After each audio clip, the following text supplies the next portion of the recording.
certainly the idea that Iranian people are going to rise up with Prime Minister Netanyahu calling for them to do that. Take to the streets en masse. Is quite nonsensical. It's a complex issue because you're mixing ideological orientations with political pragmatism, with worldviews and regional views, and how much does one reinforce the other? Will a different government in Iran reduce the regional security threat? I would say probably, but not definitely. Will the world be a safer place in your judgment?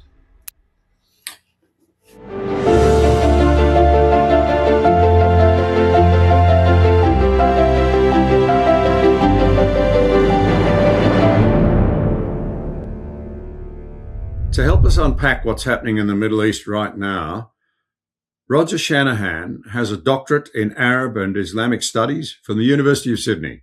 He's written books on the Shia of Lebanon and Islamic State in Australia. He's a Middle East analyst. He's a former army officer with operational experience in Lebanon, Syria, Afghanistan and East Timor, had diplomatic postings to Saudi Arabia, and he's been associate professor at ANU's National Security College and a research fellow at the Lowy Institute. Rodger, thank you very much for joining us and giving us your expertise and insights, or sharing them, at a time when we're all fixated on what is happening in the Middle East and, quite frankly, the prospect for it going well versus it going horribly wrong. Can we begin, always important in military terms and in governmental terms, what is the aim? What's the objective? What are the Americans and the Israelis seeking to do with this military campaign? Yeah, listen, it's a good question, and most, probably not the first time with President Trump, it's can be hard to discern exactly what he wants because he's not direct, and oftentimes not everybody in his administration is on the same song sheet. So we've had a number of reasons why this military action has been taken. His UN ambassador said that it was to degrade the naval capabilities, to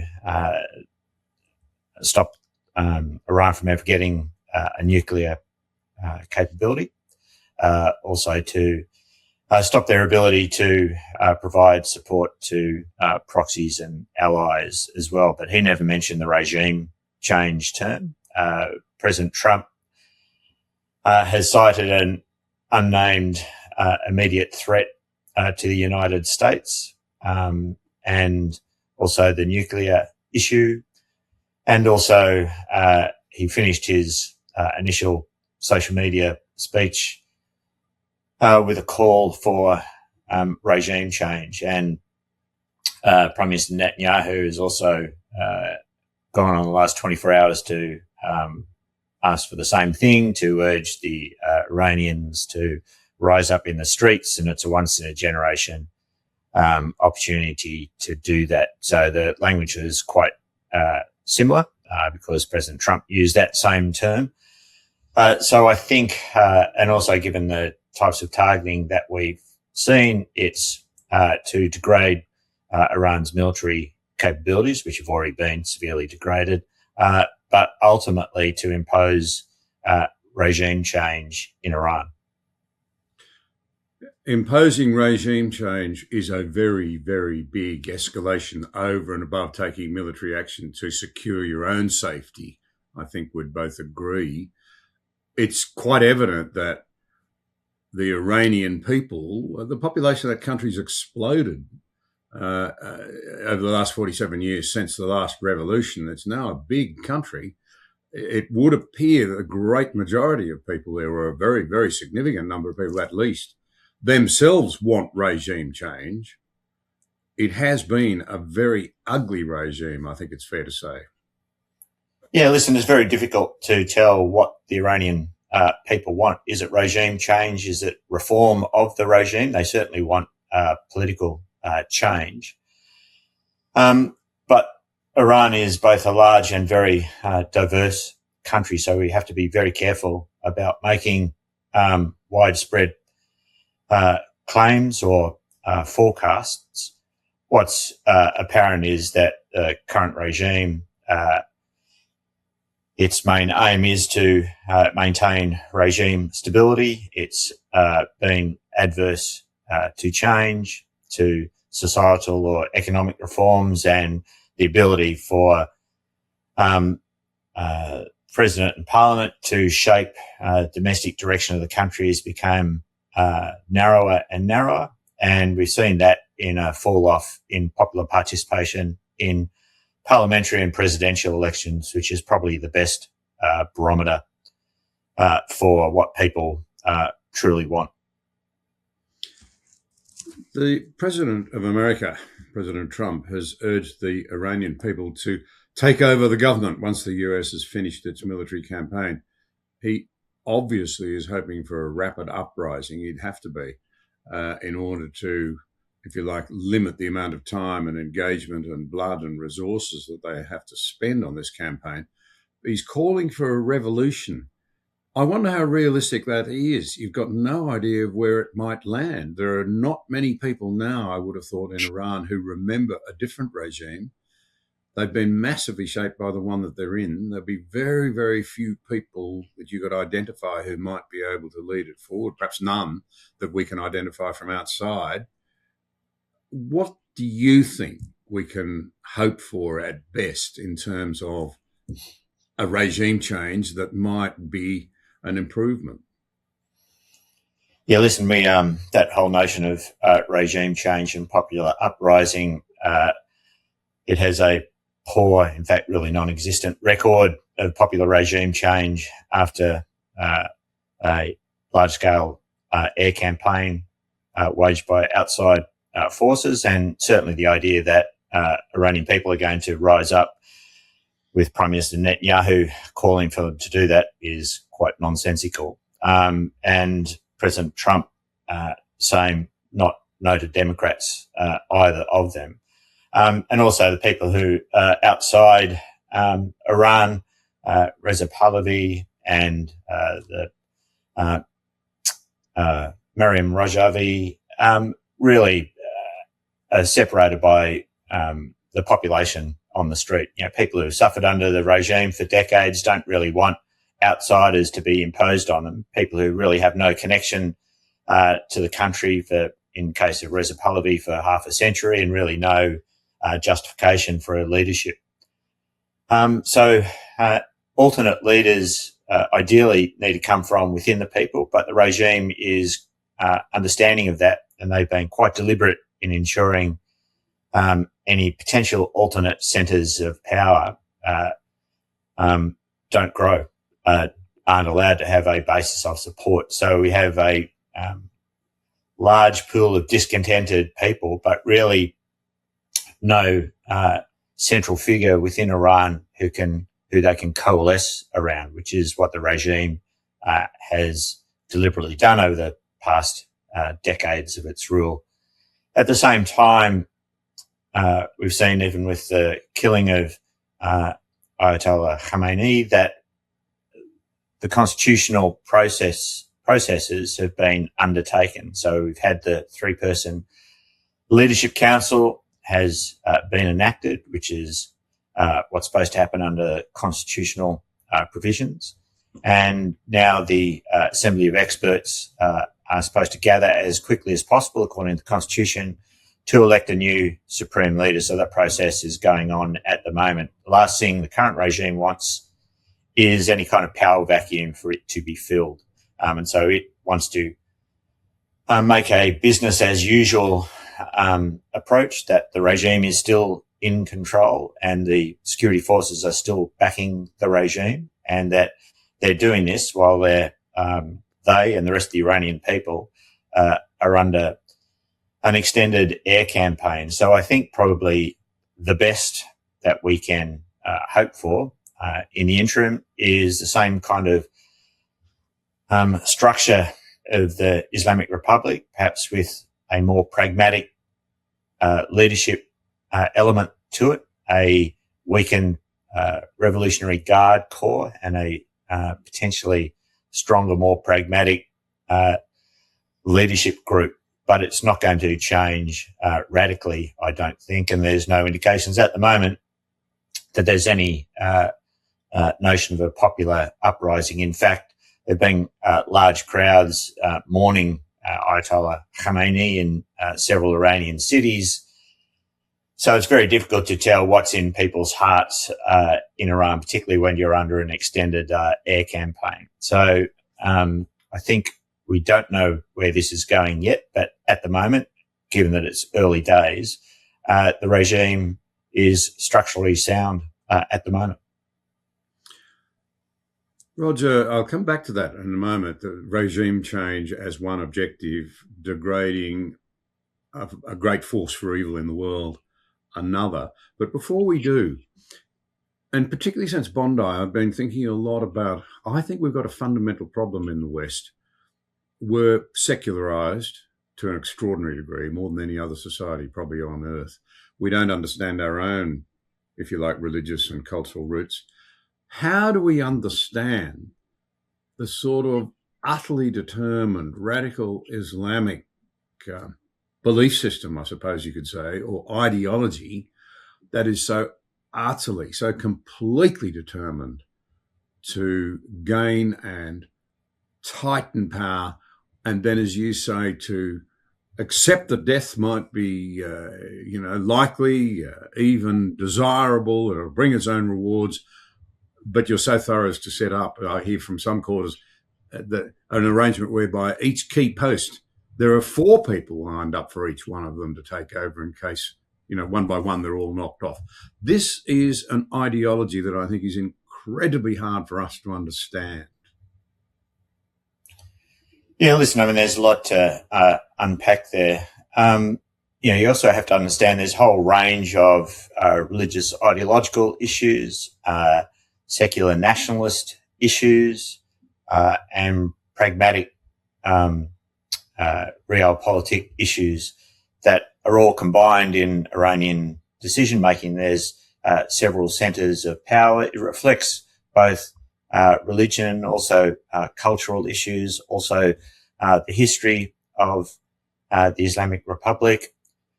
So it's a very difficult issue to understand, and that's why when people ask where is it heading, where's it going, it's difficult to tell because it's not a binary model. It's either going to be democracy or it's going to be theocracy. Iranians obviously look towards their history, as all countries do. And when we talk about Iranians, it's a multicultural country. It's a multi-ethnic country. There are, it's 90% Shia. The degree of adherence to Shiism in terms of mosque attendance is traditionally relatively low, but patchy. So it's really difficult to give a straight answer to that. But there are some fundamental issues that inform Iran's worldview, at least in the last half century or so. And one is this idea that Iran is vulnerable. So it's vulnerable because it lost control of its territory through weak governance. Parts of those territories were taken away by other stronger powers. In World War II, the Russians controlled the north, the British controlled the south, fearing that it might go over to the Axis side. In 1953, the coup that overthrew Mohammad Mossadegh, the president, engineered by the US and the UK, also plays into that narrative. And then the Shah's rule, which, to be honest, was quite brutal and didn't modernize Iran in the way that it could have been. So again, a missed opportunity, followed by the 8-year-long Iran-Iraq war. So most of the current regime and the people behind, and indeed any Iranian in late middle life and onwards, either experienced that or fought in it. And so that 8-year-long war also influences the way that a significant portion of the Iranian population look at things, whereas stability is prized over individual liberty, perhaps, where the younger generation, with no knowledge of the Iran-Iraq war, have a different view and have a much greater access to information outside and greater expectations because they are better educated than their parents' generation. So all of these things play into an Iranian view, not only of themselves, but also of the outside world. And I know that probably didn't answer your question, but it's really about trying to understand Iranian society, about Iran itself, about how it views itself and other powers. You have to look at Iranian history rather than just ideology, because that gives you a very narrow view of things, and may well cause you to misinterpret reactions to things like this military action. You mentioned history. My understanding is that as you pointed out, the Shah was hardly popular when he was overthrown. There was great discontent in the country at that time. And many of the leaders of the move, including Ayatollah Khomeini, as I recall at the time, had lived in the West in exile for a long time. Many had studied on the left bank in Paris. Many lived in America. And they came to loathe the West. They genuinely found themselves deeply offended by what they thought as a lack of morality and our degeneracy. And I understand there's quite deep anti-Western fervour amongst many of those leaders. It's not just anti-Jewish, anti-Israel sentiment amongst the leaders then and in more recent times in that country. I mean, there's a suspicion of Western political involvement. As you said, the overthrow of Mohammad Mossadegh is something that is often raised. And then in the 1980 to 88 war, when Saddam Hussein was backed by Western powers as well against Iran, hoping that the regime, which was in its early days, would collapse. And it took 8 years, a million deaths before Iran essentially sued for peace. So you need to look at the political worldview from Iranian, not only Iranian leaders, but a portion of the population as well, as to how they form their worldview. Certainly, there's an ideological aspect to that. And as we said before, the freedom of action of governments, parliaments in Iran, in terms of loosening social mores, there used to be a degree of flexibility that has disappeared as well. But the whole notion of an anti-Western sentiment was certainly a high point of Ayatollah Khomeini, and has been followed by Ayatollah Khamenei. So it's a very it's a complex issue, because you're mixing ideological orientations with political pragmatism, with worldviews and regional views, and how much does one reinforce the other? Certainly, the ideological view on which the whole notion of the Iranian Islamic Republic is based is far too rigid, and that's why we see where we're at the moment: a complete refusal to reform in any substantive notion, seeing every form of political expression as a potential threat, and therefore cracking down on it ruthlessly.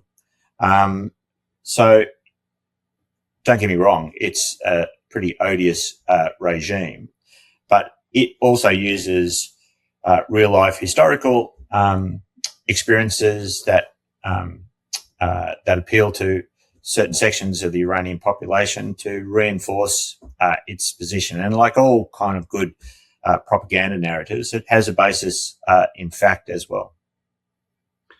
If my historical memory serves me correctly, in the early days of the deposing of the Shah, the success of the revolution, the leaders of that revolution were a little undecided as to whether they would seek reform, some sort of parliamentary type arrangements, if you like, some separation of the religious and the secular, but in the end chose, and this is one of the great differences, of course, that is so different for us in the West, we separate the secular from the sacred, if you like.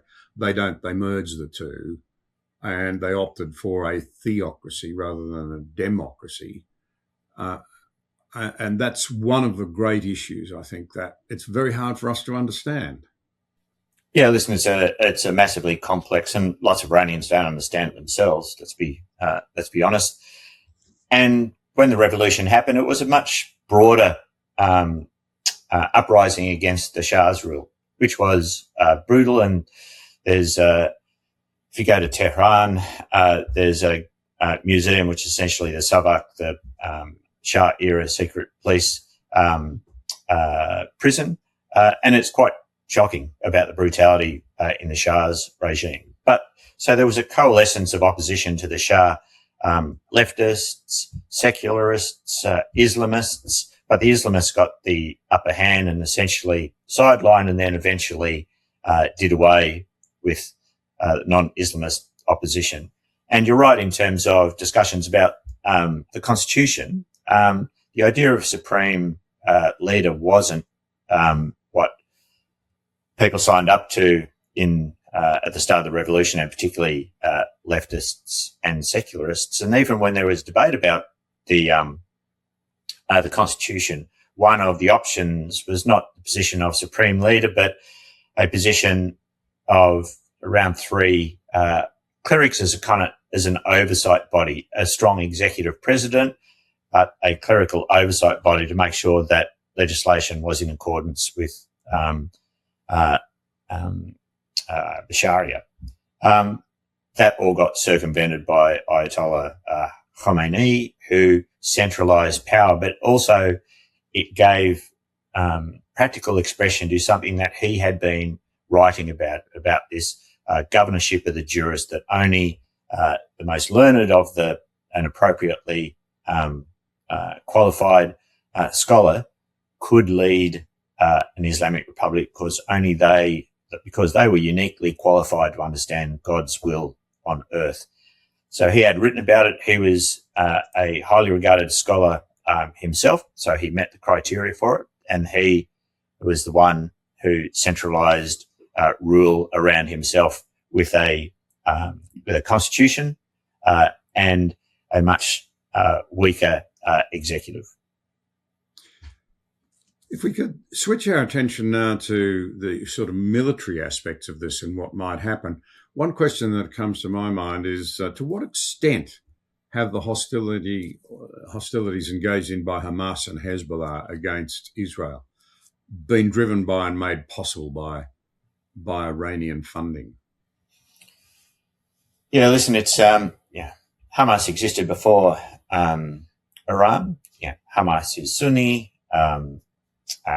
Iran is Shia, but Hassan Nasrallah, the Secretary General of Hezbollah, who was killed by the Israelis, used to speak about the Islamic current. So we're all in the same river. As long as we're floating down the same river, we might be on one side of the river, the other side of the river, but as long as we're following the same current to the same destination, then we should support each other. And that's how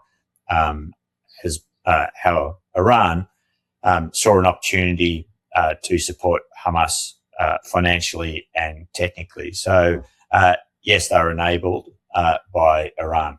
Hezbollah is a slightly different, or quite different organisation. And again, you need to know the history of Lebanon, Lebanese Shia politics. Shia had traditionally been, in a multi-confessional country like Lebanon, Shia had been the lowest class. During the 1960s, there had been a start of Shia politicisation. largely under a group known, still in existence, called Amal. With the Israeli invasion of Lebanon in 1982, originally they penetrated the southern areas of southern Lebanon where the Palestinians were operating from, and the original Israeli strategic plan was essentially to secure the south. They went all the way to Beirut, and because they then occupied parts of Lebanon, Iran saw an opportunity there to associate themselves with a section of the Shia population of Lebanon to provide them with weapons and training, and a portion of that Amal, which is a relatively secular Shia political party, formed Islamic Amal, which is a more Islamized version, and that gravitated towards what we have come to know as Hezbollah. So around 1982, they, without going into details of the Shia faith, they, by and large, but not exclusively, look towards the Supreme Leader as their religious guide as well. But certainly they, the degree to which they were directed to do activities by Tehran is always a question, because they were given a relative degree of free play within Lebanon itself, understanding the strategic intent of Iran, but acting on their own guidance, but also supported Iran and Iranian intentions in the region to a large extent in Syria and elsewhere. They don't rely exclusively on Iran for funding, but they rely on it for a significant portion of their funding, but they have a range of other funding mechanisms. But training, logistics support, heavily reliant on Iran. And can you explain to us where the Houthis fit in on this? Because they still appear to have massive power to disrupt the global economy. Yeah, listen, again, Houthis are again, without trying to get into too much detail about Shia Islam, there's sects within broader Shia Islam, but sects in a way that are quite different to each other. So not really any commonality of religious leadership or religious education or that nature. The Houthis are a sect of Shia Islam called the Zaydis. It's a sect that really only exists in northern Yemen and parts of what is now southern Saudi Arabia on the border with Yemen. And Zaydis are very tribal and also look towards maintaining this unique religio-political societal identity as Zaydis. In the 1990s, there was a movement where it was felt that Saudi Salafist Sunni educators were coming into Zaydi territory and threatening essentially the Zaydi identity of the people. That led to a range of uprisings against the central Yemeni government. And it has led really after that was a localized conflict, more or less. But then when the Saudis invaded Yemen, again, Iran saw an opportunity to put pressure on the Saudis, and they started becoming engaged with the Houthis as a power on Saudi Arabia's southern doorstep. And Iran have always been regional opportunists. So if they see an opportunity where they can reinforce their own concept of forward defense or attack against the state of Israel, they will take it. So religious differences fall away to a degree in favour of realpolitik. That's why we see the long-standing links between Hezbollah, who are 12 Shia, and Iran. we see far more recent links and really just transactional links between Hamas and Iran, and same in Yemen. Much more transactional links because it suits Iranian strategic purposes to train, support and arm them, but no real ideological links. So they're not co-religionists, but they're transactional partners. One does come away with the impression, looking at it from a distance, if we can, there are a couple of major takeaways here. One is that they really do loathe not just the Israelis, but the West. And another is that power and authority and, if you like, even the ideas of Islamic dominance are far more important than mere trifles like the value of human life. No, listen, I just see this as these kind of arrangements are really realpolitik. The Iranian regime's primary aim is to maintain itself, maintain regime stability, maintain the integrity of the regime. Because if you maintain the integrity of the regime ideologically, you maintain the integrity of the revolution. Practically, the way that the Iranian regime has morphed, and particularly the Revolutionary Guard Corps has morphed with their tentacles into large sections of the Iranian economy, is, so practically speaking, it's in everybody's interest in the regime to maintain the status quo, both politically, economically, and ideologically for those who are bound for ideological purposes. In order to do that, you know that you are vulnerable yourself, given the nature of your history. And so one of the reasons that you ally yourself with groups like Hezbollah, with Hamas and with the Houthis, besides the ideological aversion to Israel, is a pragmatic for defense posture for Iran itself.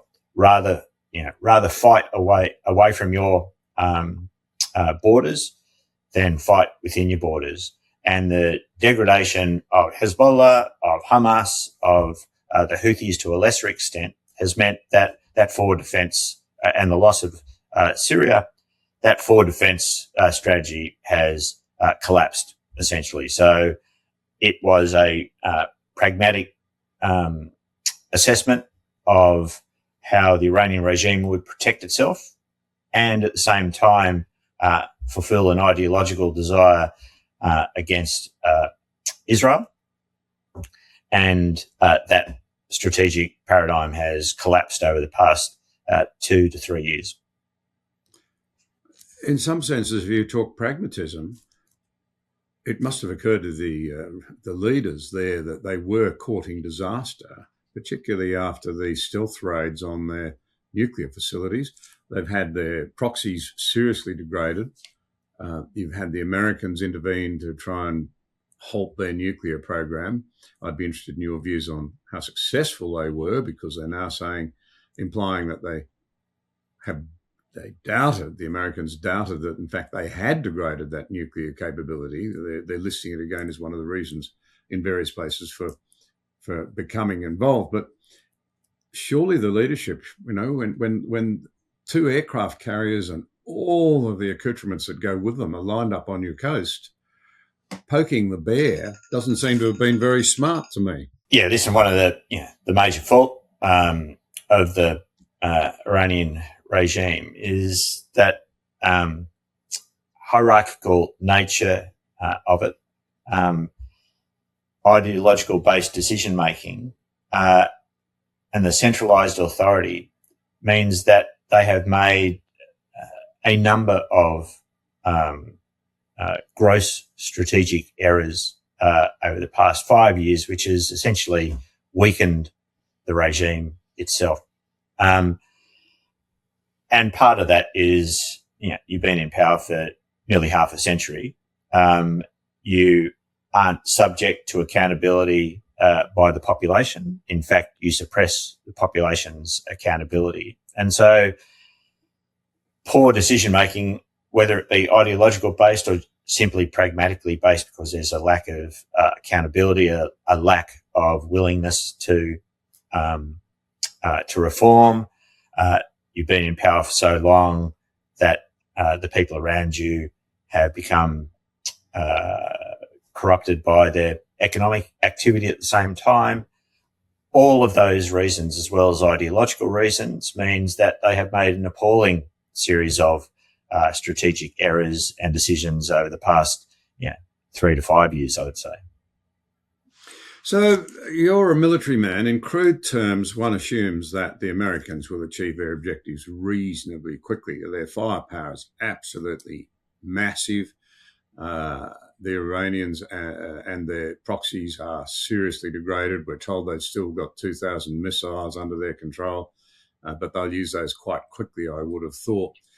Doesn't mean that the thing will go smoothly, as we've discussed, that there'll be an acceptable regime at the end of it.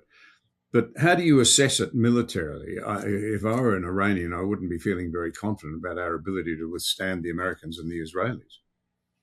Well, I mean, that's the question, isn't it? What is your ability to absorb punishment? And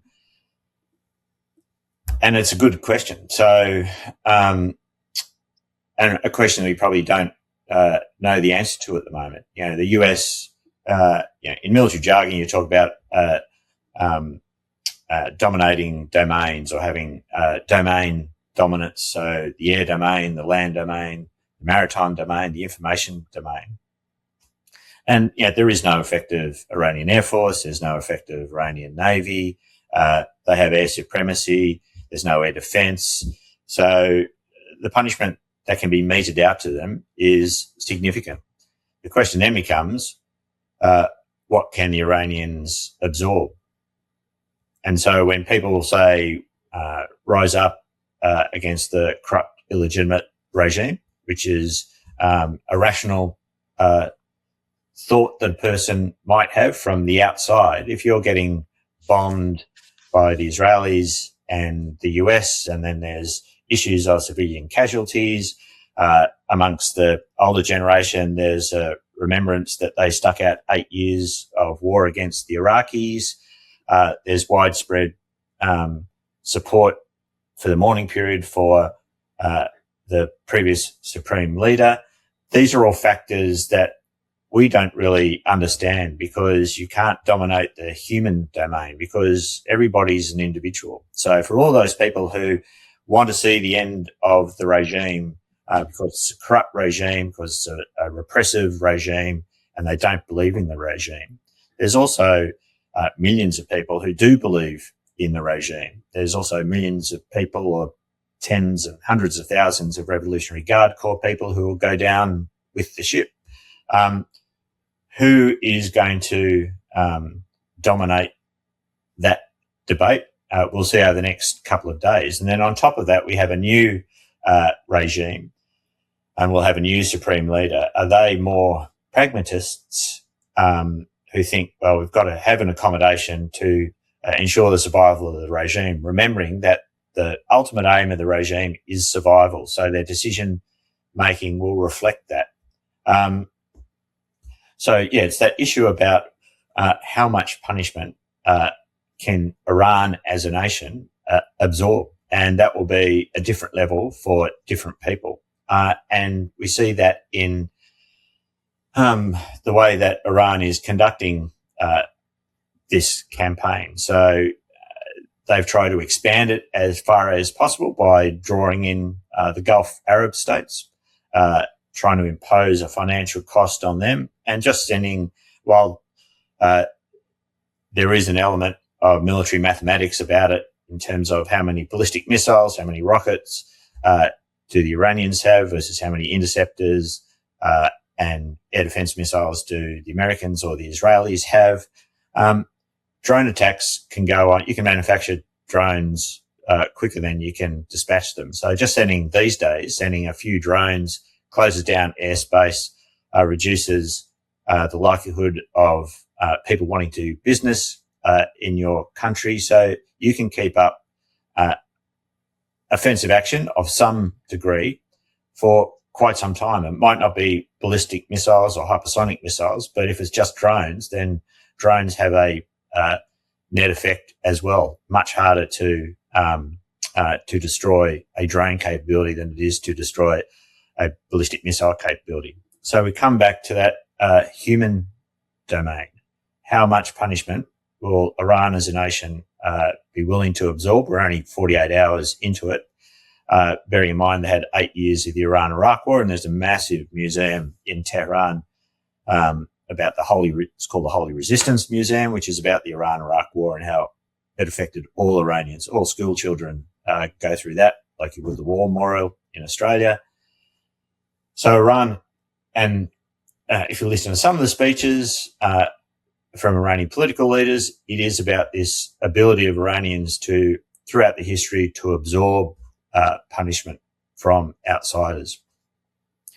So how much, to what degree Iranian nationalism will override or subsume a desire to get rid of the regime is a question that remains to be answered. And you can be sure that the US and Israel have people trying to foment uprisings in parts of Iran. And this is probably something the regime fears the most, having to deal with multiple uprisings in different parts of Iran simultaneously at the same time as the security apparatus is being bombed. So separating out the two issues, what happens in Iran, whether or not you succeed in, a revolution and the coming together of a better government, put all that aside for one moment. We hope and, that it might happen that way. But the broader issue, is the world a safer place? The Americans are not going to want to put boots on the ground. They're going to want to do this with, surgical precision, the military strikes. The Americans, you've got to hand it to them, and the Israelis. They're very, very clever. Given that Iran really has been making common cause with other countries, they come to mind pretty readily, who really detest the West, believe our time's over, think we're divided and degenerate. Will these actions make the world a safer place? And the subset of that, I suppose, is we thought from the Americans that they thought they had made real progress in degrading the nuclear program, but it's now being listed, as I mentioned a moment ago, as one of the reasons that they were on the cusp of building a nuclear weapon. They've been saying that a long time. We thought we'd degraded it. Will the world be a safer place in your judgment? There's something we've got to separate the two aspects. People have been saying Iran's on the cusp of a nuclear weapon for years and years and years. There's no evidence that it was. There's certainly no evidence that it was on the cusp of doing it. So the idea that this was a preemptive strike against an Iranian nuclear capability is not true. The other issues about regime change, I'll go back a step. So having said that, that's not saying the Iranian regime is not a threat to regional security. They certainly are. And it's not a regime that deserves to lead the Iranian people. But the question then becomes, how should it be done away with? And part of the problem is the narrative that you create if you aren't upfront to start with about taking military action. Then how can people believe subsequently the need for military action to be taken in other theatres as well? So if your aim is regime change against an odious regime, then say it's regime change against an odious regime. Don't wrap it up as saying there's an imminent threat from Iran. There's no indication, no evidence being given that there was an imminent threat. So you lower, I would argue, you lessen the moral case for going to war. There are reasons why people use those particular words. I completely understand that, legal reasons why you would do it. But ultimately, will a different government in Iran reduce the regional security threat. And I would say probably, but not definitely.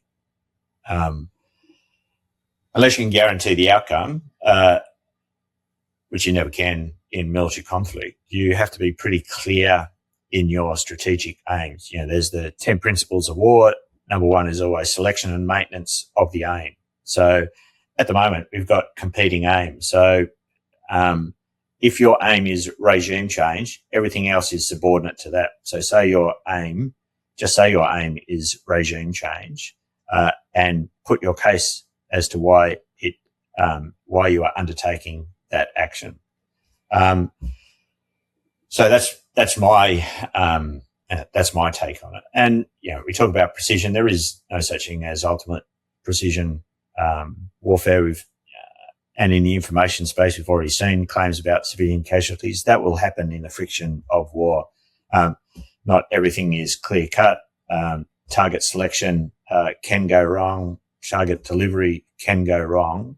And that's one of the reasons why the seriousness of going to war, because mistakes will happen and innocent civilians will be killed as a result of your air campaign. Do away with all the precision. Yeah, there's a stack of precision, but there's also imprecision in precision strikes. So precision air campaigns. So we kind of focus on that, but we probably downplay the civilian casualties bit. And if you're looking at, if you're calling for people to rise up against the odious regime, but there are dozens of civilians, including children, being killed, that might cause people to think twice about rising up.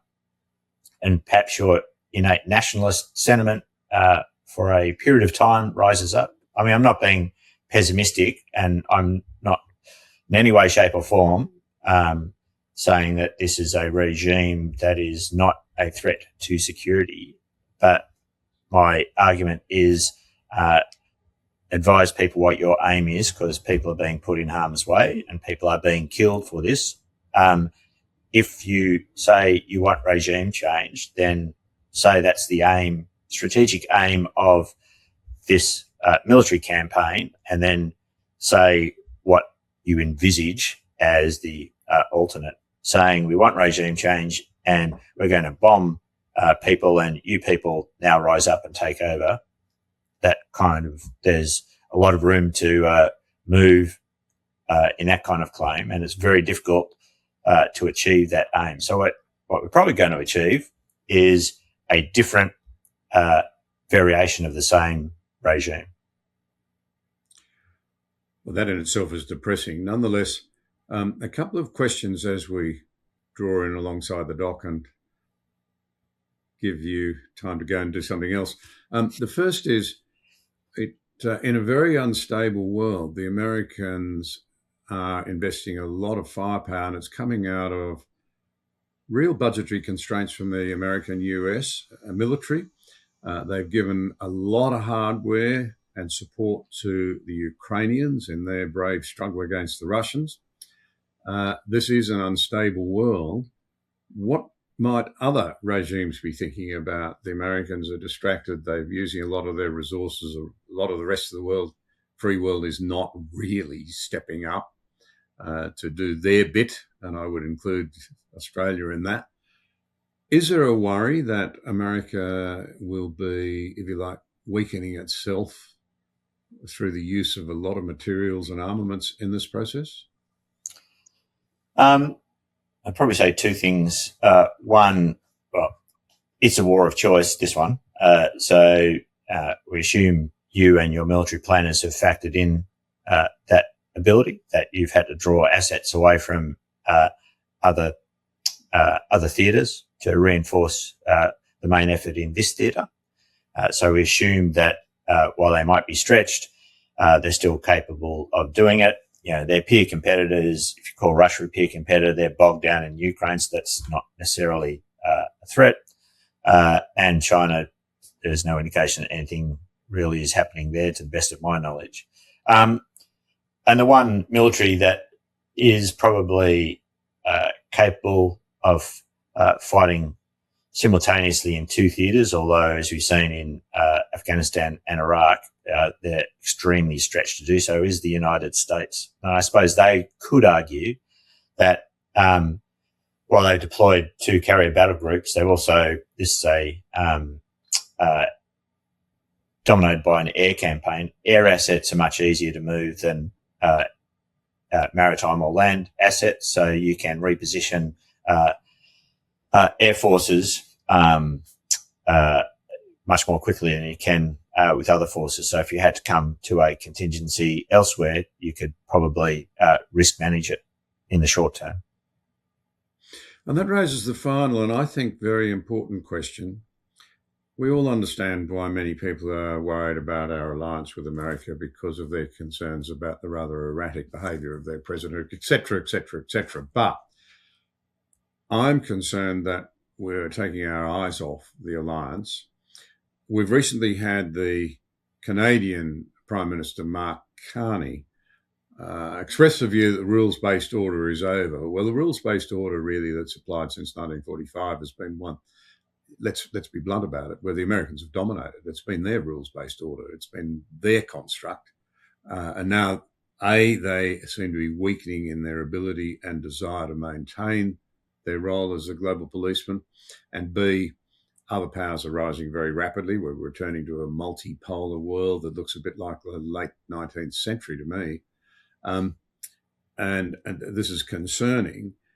Now, the Prime Minister of Canada has talked about that order being over and middle powers needing to band together. I have deep worries about that. I mean, they spend almost nothing on defence. We're not doing very much. What other middle powers are we talking about? If they're going to club together and try and take the place of the Americans as a global policeman. What does this strike tell us about the importance of great powers going forward? Is it really realistic to talk about middle powers somehow coming together to enforce some sort of global order in the face of, let's face it, some fairly ugly and ambitious regimes around the world? Yeah, I mean, that's a big question. I mean, in terms of the rules-based order and the death thereof, I would certainly under the current Trump administration, he has really little time for multilateral organisations and indeed set up that rather bizarre Board of Peace, which probably won't last past his tenure. I think before we make any binding assumptions about the death of the rules-based order, we probably have to wait for the end of President Trump's tenure to see what follows on from that. May well be that a new incumbent in the White House has probably will have quite a different view to President Trump, but might have a view that alliances matter, that the rules-based order has served the United States well, and so they should promote it. So I think making a judgment call on that based on the term of a single US president is premature. If it's a pattern, then certainly, but that's going to present itself over a period of time. I suppose we'd have to wait to see, US congressional elections and then 2 years after that, presidential elections. We may be back revisiting the world-based order as a really good thing then. So I think it's premature to make a judgment that it's over based on a single president. Certainly, President Biden before him was a supporter of the rules-based order to a much greater degree than the current president. How much President Trump Part 2 reflects a much wider view in US population and the administration more broadly, I think we'll have to kind of wait to see on that one.